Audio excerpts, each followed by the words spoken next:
다윗의 인생에서 두 사람을 꼽으라고 한다면 다윗과 골리앗이라고 얘기할 수 있고요. 오늘 두 번째 이 사람 밧세바라고 하는 이 인물을 꼽을 수 있습니다. 다윗의 인생에서 가장 수치스러운 순간이 오늘 본문의 말씀입니다. 다윗은 하나님의 마음의 합판자였죠. 그리고 마음의 중심이 하나님이 보시기에 가장 아름다운 사람이었습니다. 그래서 그 중심이라고 하는 그 믿음으로 골리앗의 시험도 그리고 사울 왕의 시험도 통과한 사람이 다윗입니다. 우리가 알고 있는 것처럼 시글락의 절망, 이 절망 속에서도 다시 하나님께 힘을 얻어서 블레셋의 전쟁과 아말렉의 전쟁을 통과했던 사람이 다윗 왕이었습니다. 하지만 오늘 이 사무엘하 11장에서 시작된 이 밧세바의 사건, 이 사건은 믿음의 사람이라고는 생각할 수 없을 정도로 망가진 모습을 볼 수가 있습니다. 믿음의 사람이 한순간에 어떻게 이렇게 무너질 수 있을까 할 정도로 극악무도한 죄라고 할 수 있는 그런 죄를 저지르고 있습니다. 다윗이 왜 이렇게 한순간에 무너질 수 있었을까? 사무엘하 11장 1절과 2절에 있는 말씀을 보면 다윗은 최고의 자리, 그 왕의 자리에서 그 사명을 잃어버린 사람의 전형적인 행동들을 보여주고 있습니다.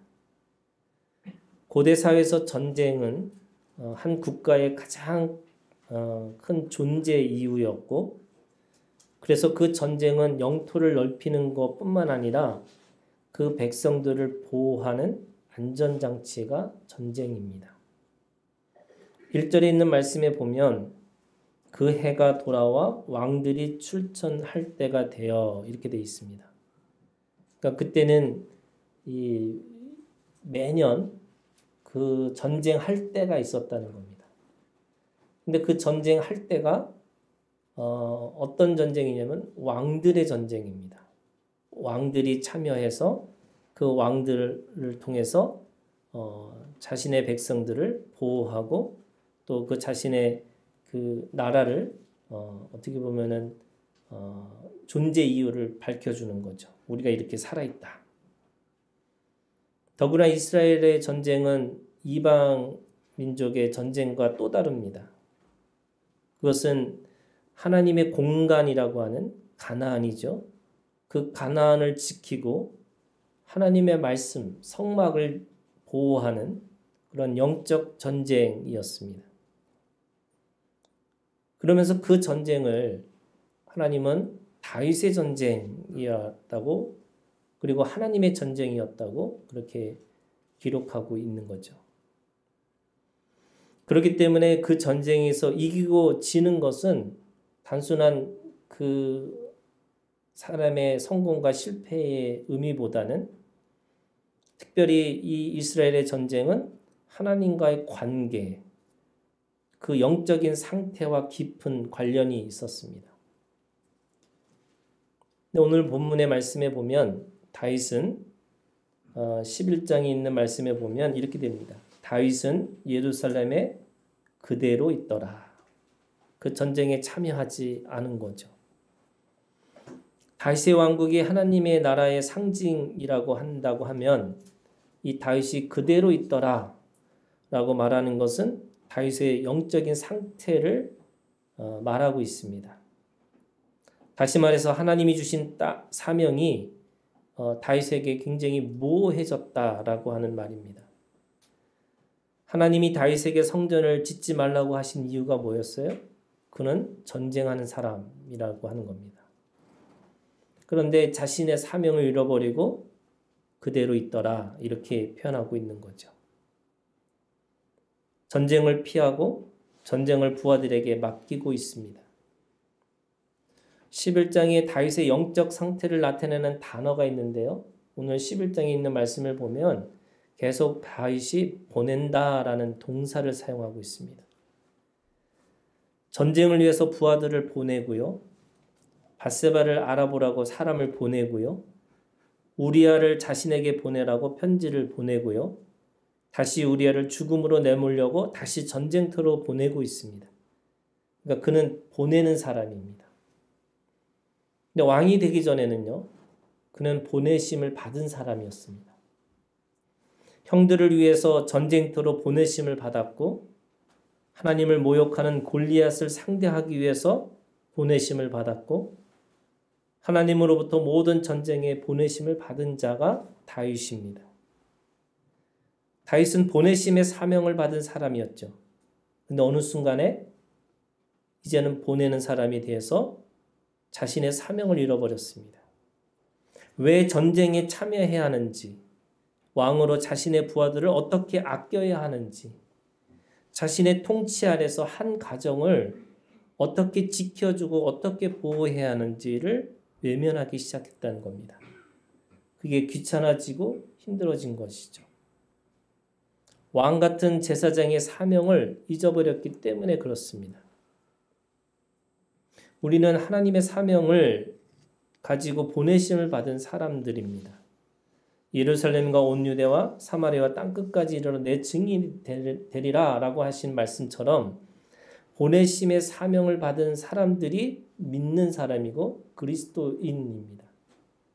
이게 미션이라고 하는 사명이 미션을 가지고 있는 사람들인데 그 사람들은 보내심을 받은 사람들이죠.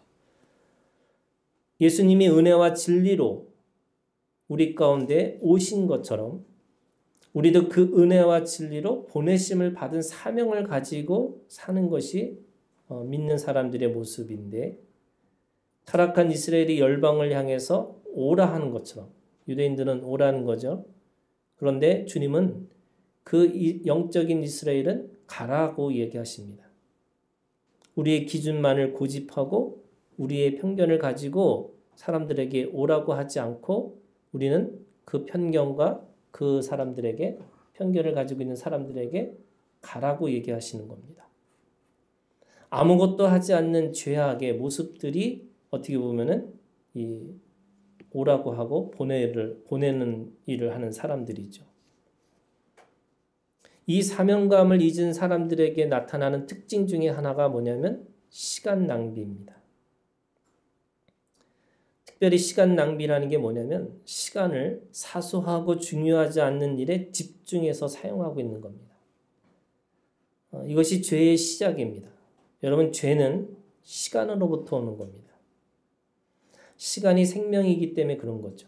무슨 말이냐면 아담에게 있어서의 이 삶은 영원한 삶이었습니다. 그런데 죄가 들어오고 나니까 사망이라고 하는 시간이 정해진 겁니다. 영원한 시간 속에서는 시간이라는 개념이 필요 없는 거죠. 그런데 죄가 들어오고 나니까 죽음이라고 하는 것을 향해서 가는 시간들이 생긴 겁니다. 그래서 시간이라고 하는 이 죄가 들어와서 그 시간의 속에서 살아가는 삶의 모습이 뭐냐면 시간의 노예가 되어지는 거죠. 시간의 노예가 시간을 낭비합니다. 여러분, 시간을 낭비할 때 두 가지로 나타나는데 하나는 쾌락과 금욕입니다. 이 두 가지가 다 똑같은 거예요. 여러분, 이건 하나님의 시간이 아닙니다. 아무것도 하지 않거나 아무거나 하는 것은 죄로부터 오는 겁니다. 사명의 사람은 사도 바울이 뭐라고 하냐면 푯대를 향해서 달려가는 사람이라고 하는 거죠. 내가 어느 곳에 있고 어떤 사람과 관계하고 있고 어떤 일을 해야 하는지를 분명하게 알고 있는 것이 사명의 사람입니다. 죄는 시간이 흘러가는 대로 살거나 자신의 편리대로 살아가게 하는 것이 죄입니다. 여러분, 다윗의 자리는 어디였냐면 전쟁터였죠. 다윗은 누구와 관계하고 있어야 되냐면 자신과 함께 그 전쟁을 하고 있는 부하들과 함께 있어야 되는 겁니다. 그리고 이스라엘 사람들에게 그 전쟁의 승리를 안겨줘야 할 사명이 바로 다윗에게 있었습니다. 목사는 여러분 말씀을 가르치고 영적인 길을 알려주고 함께 동행하는 사람이죠. 그렇기 때문에 말씀을 연구하는데 최선의 노력을 다해야 하고 영적인 길을 알려주기 위해서 스스로 그 길을 걸어가야 합니다. 맹인이 맹인을 인도할 수 없기 때문에 그 길을 걸어가 본 사람만이 인도할 수 있는 거죠. 그리고 다시 돌아가서 그 길을 함께 걸어줍니다. 저는 이것이 목사의 사명이라고 믿습니다. 마찬가지죠. 장로의 사명이 있고 권사의 사명이 있고 집사의 사명이 있습니다. 하나님이 이 대한민국의 국민으로부터 부르신 사명도 있죠.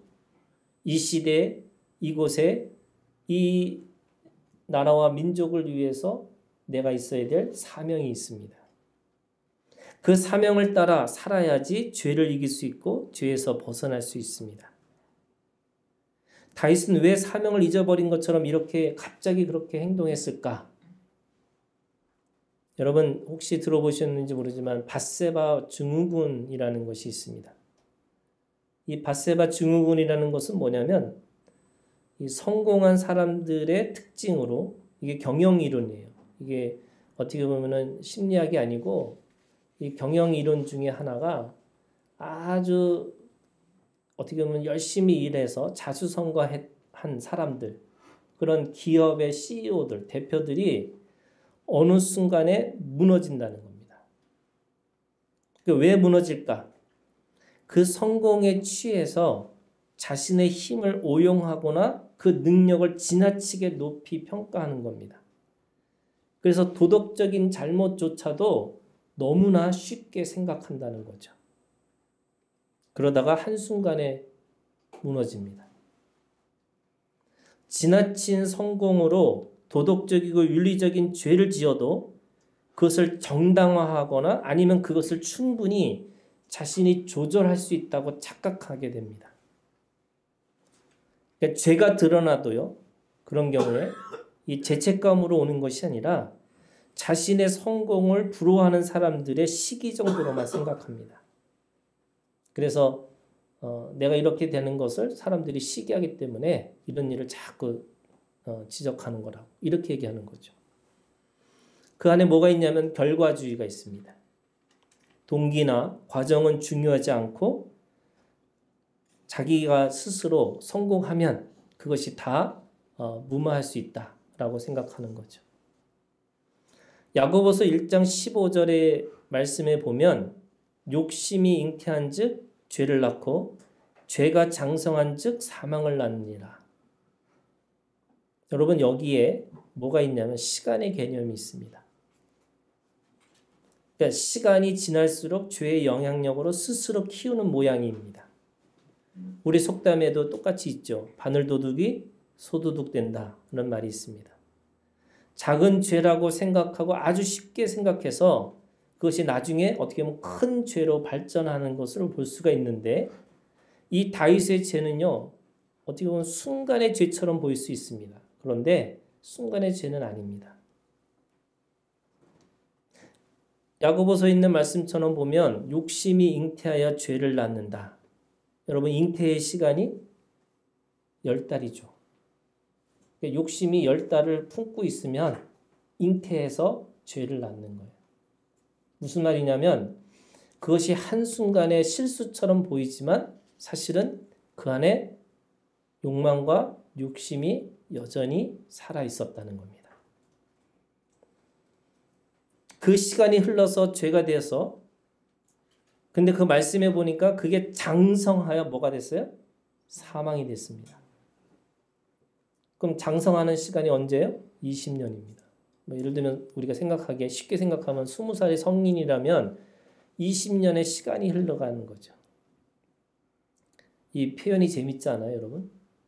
야고보서 1장에 있는 말씀에 잉태하고 장성하고 이게 죄도 처음부터 죄가 그 장성한 분량으로 오지 않는다는 겁니다. 순간의 실수는 엄밀히 따지면 없다는 겁니다. 그것은 분명히 처음부터 다윗의 어떤 지점으로부터 그 죄가 자라고 있었을 것입니다.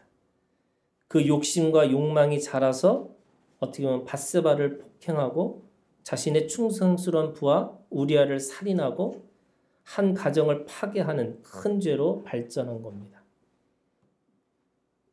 지금의 잣대로 여러분 단순 평가할 수 없지만 이 지금의 대한민국의 법으로 치면요. 뭐 한 20년 살아야 되는 죄목입니다. 더하면 무기징역감이죠.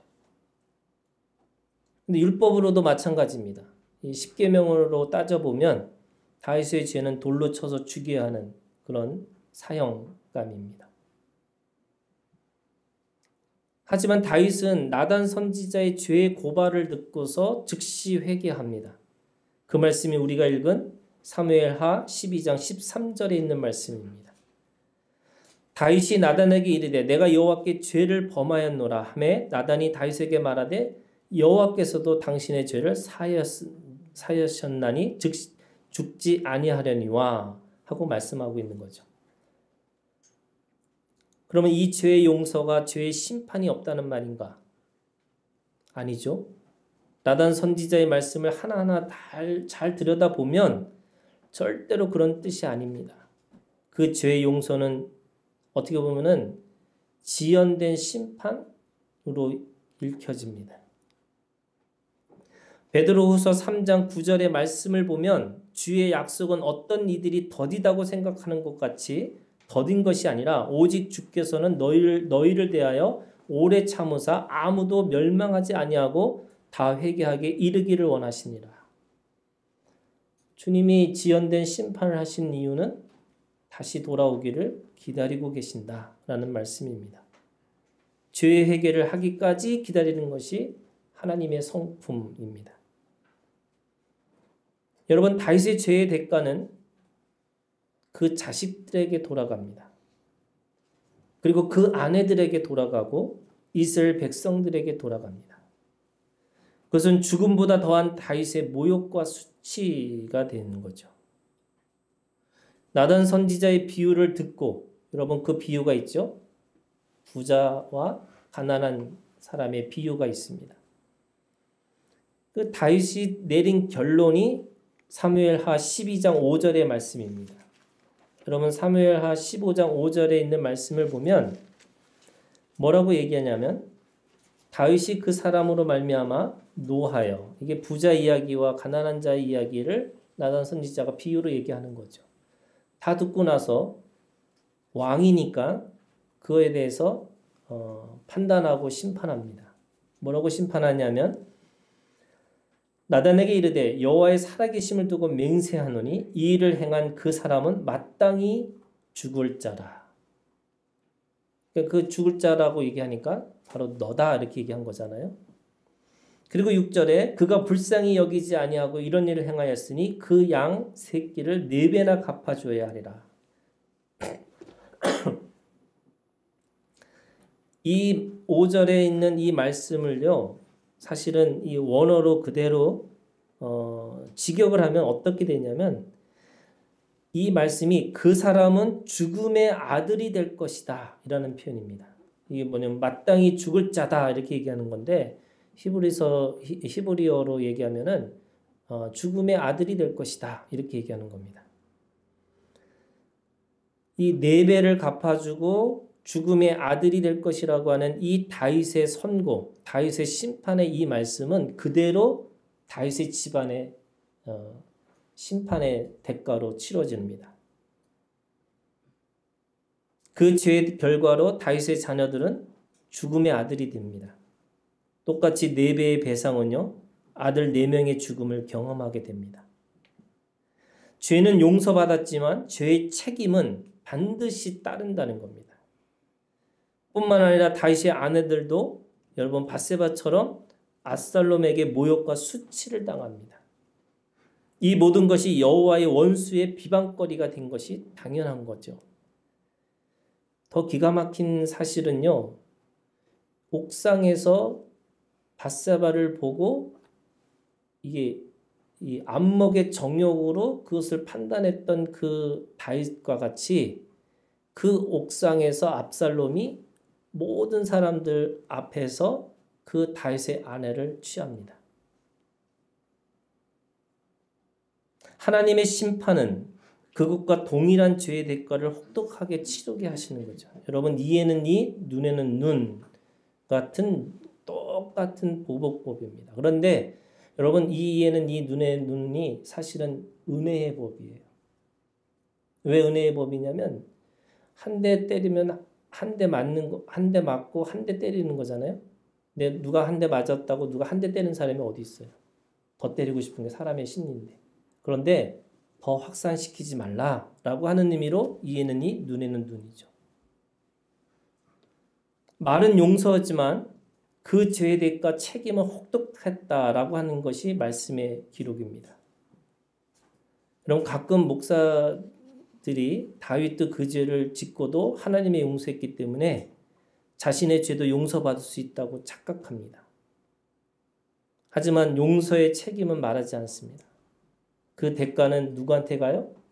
그 자녀들과 그 아내들에게 다 똑같이 그렇게 갑니다.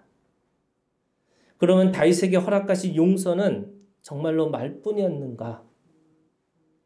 다윗의 인생과 이스라엘의 역사를 보면 심판의 대가는 혹독하고 용서의 단서는 미흡했기 때문에 우리가 그렇게 질문할 수밖에 없죠.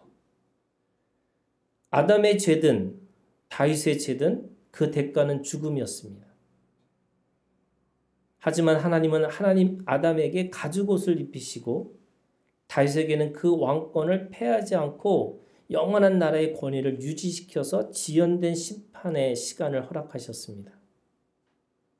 그 이유는 예수 그리스도가 오셔야 하기 때문에 그렇습니다. 주님이 오셔야지만 이 모든 죄의 용서가 어떻게 돼요? 완성됩니다. 그러니까 구약만 읽은 사람들에게는 그것이 뭐가 되냐면요. 그 집안에 흐르는 그 저주를 끊어라 뭐 이런 주제가 있었잖아요. 그러니까 여전히 그 집안에 흐르고 있는 저주가 있다고 착각합니다. 왜요? 그들은 아직도 예수가 오시지 않았기 때문에 그런 거죠. 그게 한동안 한국 교회에 유명했던 책 중에 하나인데 그 책의 내용이 어떻게 보면 우리가 그 죄에 대한 대가를 자기 인생에서 계속 갚으려고 하는 구약의 관점이 있는 겁니다. 그런데 예수님이 우리에게 오셔서 그 모든 용서는 약속받았다라고 우리에게 분명하게 보여주신 거죠.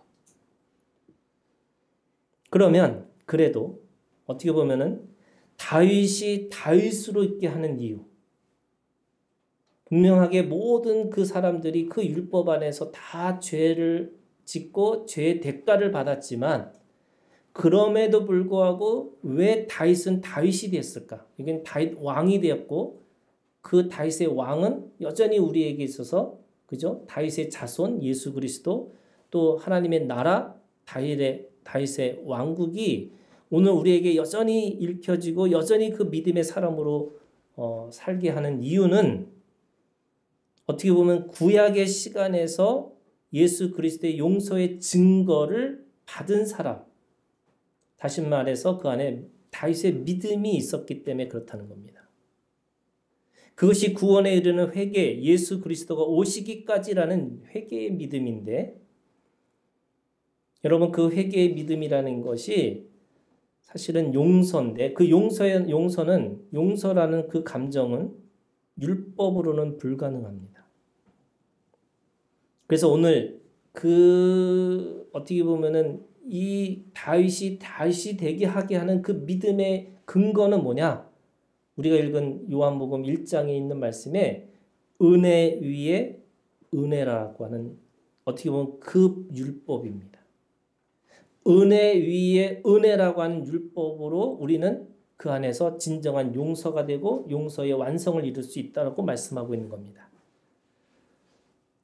은혜 위에 은혜라는 말씀을 사람들은 율법이 필요 없다는 거라고 생각하는 거죠.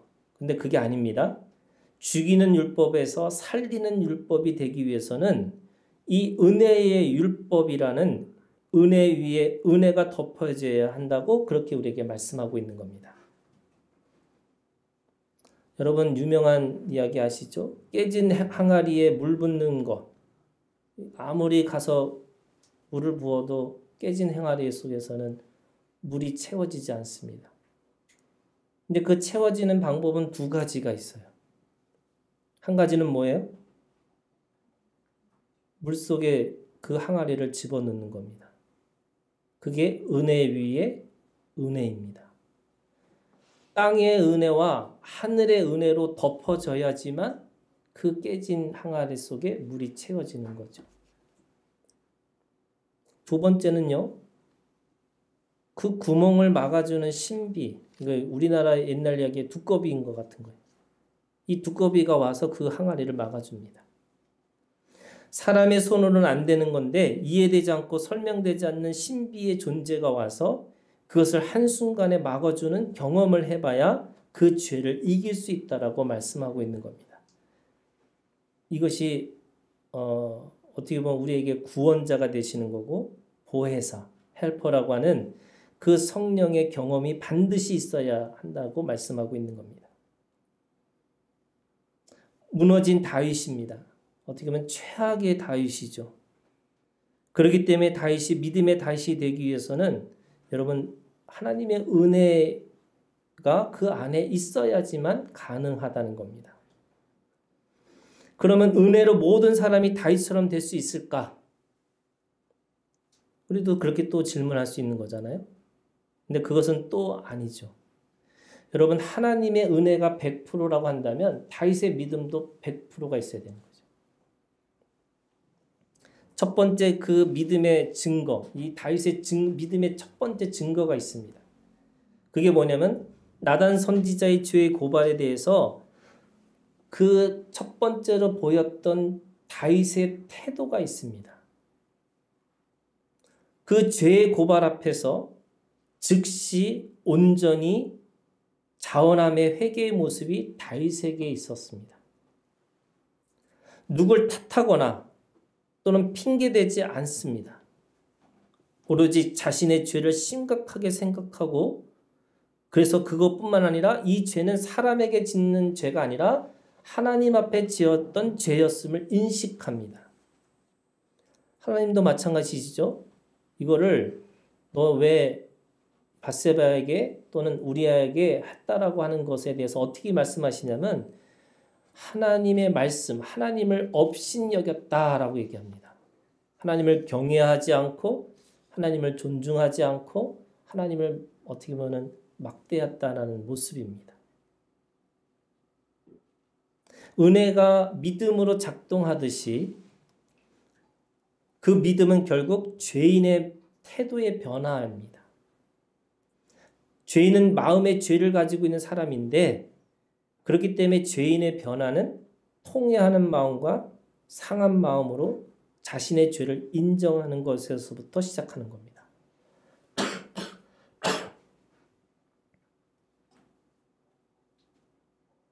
이 통회하는 마음과 상한 마음을 가지고 있어야지 어떻게 보면 그 믿음의 증거가 예수 그리스도를 통해서 약속의 확신이 되어지는 거죠.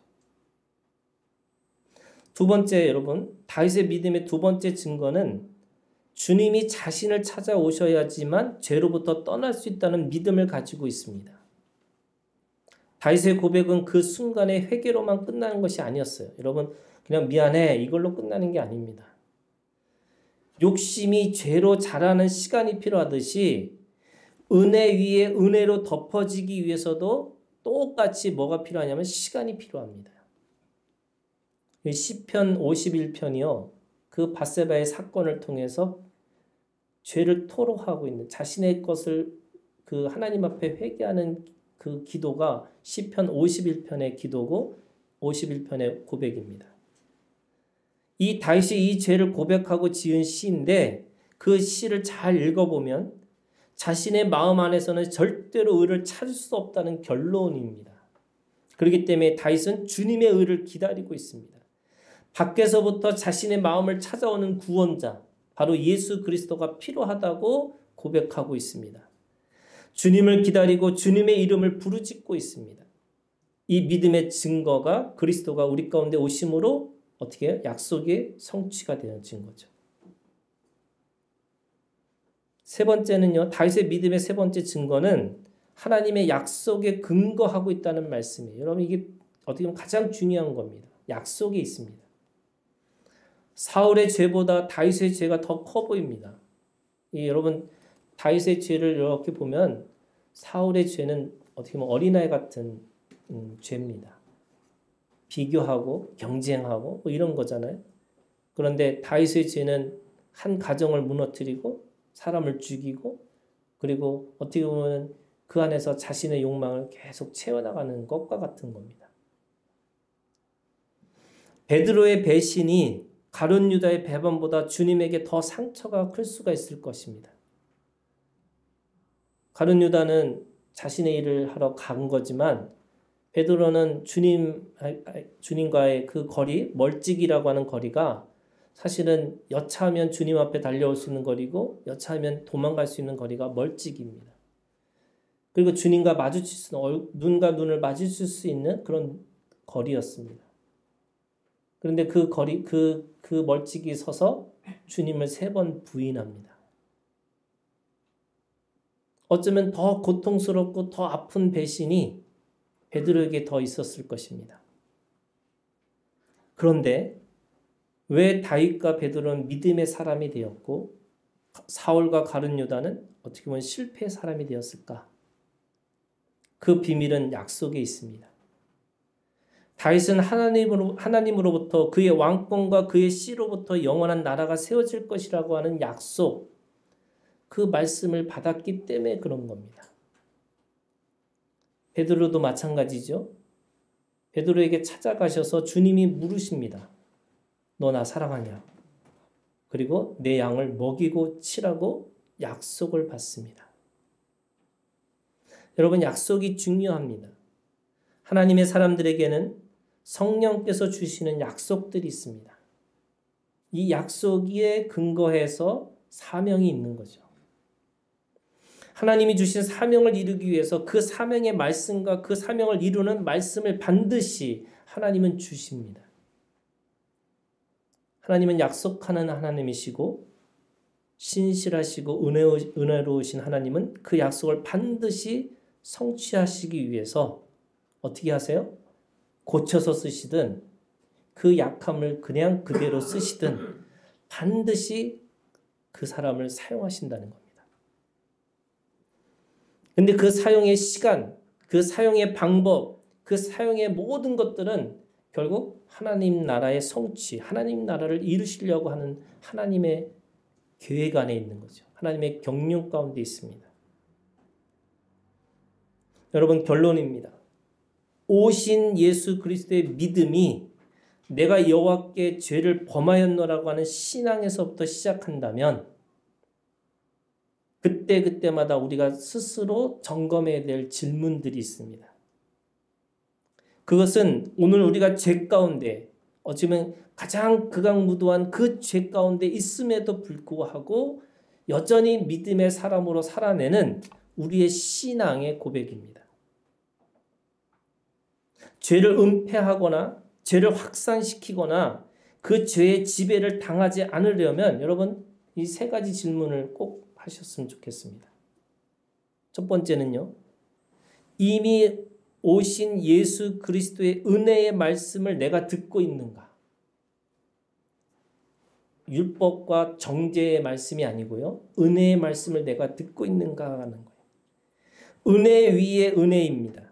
하나님은 심판하시기 위해서 오신 것이 아니라고 분명하게 말씀하고 있습니다.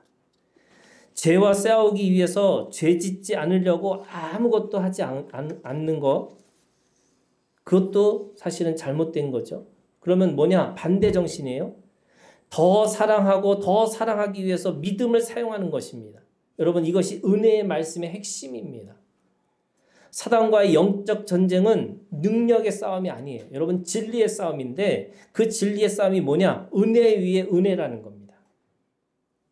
그래서 오늘 우리가 살고 있는 이유는 오늘 우리가 그럼에도 불구하고 여전히 우리의 입술을 통해서 그 은혜의 복음의 말씀을 전하고 증인의 삶으로 살아가는 이유는 오늘 우리가 율법의 그 삶으로 살아가는 것이 아니라 은혜 위에 은혜라고 하는 그 은혜의 말씀 안에 있기 때문에 우리가 지금도 당당하고 떳떳하게 하나님의 말씀으로 하나님의 자녀로 살아갈 수 있다는 것입니다.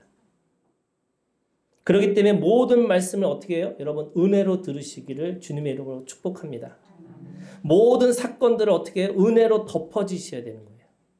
모든 상처와 아픔의 죄를 어떻게 해요? 은혜로 이기고 은혜로 승리하셔야 됩니다.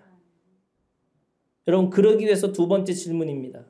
지금 함께 계신 예수 그리스도의 진리의 말씀대로 내가 살고 있는가라는 거예요. 이미 주신 은혜가 있다면 내가 오늘 진리의 말씀대로 살고 있어야 된다는 거죠. 진리가 우리 가운데 어떻게 하셨어요? 오셨습니다. 주어진 게 아니에요. 오셨습니다. 그래서 우리는 율법을 지키고 사는 것이 아니고 진리이신 예수님과 함께 하나가 되어서 살 수 있다고 말씀하고 있습니다. 율법을 지키려고 하면 할수록 죄를 우리는 묵상할 수밖에 없는데 주님을 사랑하면 진리의 말씀대로 살 수 있다는 것이 생명의 법입니다. 그럼 여러분 두 번째 질문을 바꾸면 이렇게 되는 거예요. 진리의 말씀대로 살고 있는가라고 하는 질문이 주님을 사랑하고 있느냐고 묻는 겁니다. 주님이 베드로에게 묻고 있는 질문이죠. 주님을 사랑하고 있는가? 이 사람들보다 이 물질, 이 돈보다 이 명예보다 정욕과 욕망과 욕심보다 주님을 더 사랑하고 있는가? 라고 묻고 있는 겁니다. 그래야지 진리의 말씀대로 오늘 우리가 그 믿음의 결단, 믿음의 분별을 통해서 살아갈 수 있는 거죠. 여러분 마지막 질문은요. 다시 오실 예수 그리스도를 나는 소망하고 기다리고 있는가라는 거예요. 여러분 여전히 우리는 해결되지 않는 죄가 있습니다. 다윗의 죄는 보이는 죄였잖아요. 주님은 우리한테 오셔서 더 큰 말씀을 하셨어요. 네가 미워하면 그것이 살인죄고 네가 그 음욕을 품는 그 순간에 너는 똑같이 이 다윗의 죄가 똑같은 것과 같다는 거예요. 어쩌면 우리는 이해되지 않고 설명되지 않는 그 죄 때문에 계속 어떻게 하면 우리 스스로 발목 잡고 있는 그 한 죄 때문에 우리가 어떻게 할 수 없다고 생각하는데 여러분 그때 뭐 하느냐? 주님이 오실 때까지 소망을 가지고 기다리는 것도 믿음이에요. 내가 믿음으로 살아가는 것이 그 믿음의 진리의 말씀대로 살아가는 것도 있지만 해결되지 않는 그 문제에 대해서는 또 주님을 기다리고 있으셔야 돼요. 언제까지요? 주님의 약속이 오실 때까지. 주님이 말씀하실 때까지 그것을 기다리고 있으면 반드시 하나님은 우리한테 오셔서 그 약속의 말씀대로 오늘 우리를 그렇게 치유하시고 그렇게 우리를 온전케 하신다고 말씀하고 있습니다. 여러분 시간이 약이라는 말이 있어요. 여러분 시간이 치유라고 하는 것도 있어요. 우리가 기도합니다. 마라나타 이렇게 주 예수여 오시옵소서. 여러분 이 고백은 주님을 기대하는 마음도 있지만 해결되지 않는 짐을 위해서 주님을 기다리는 마음의 고백이기도 합니다. 마라나타 주 예수여 어서 오시옵소서.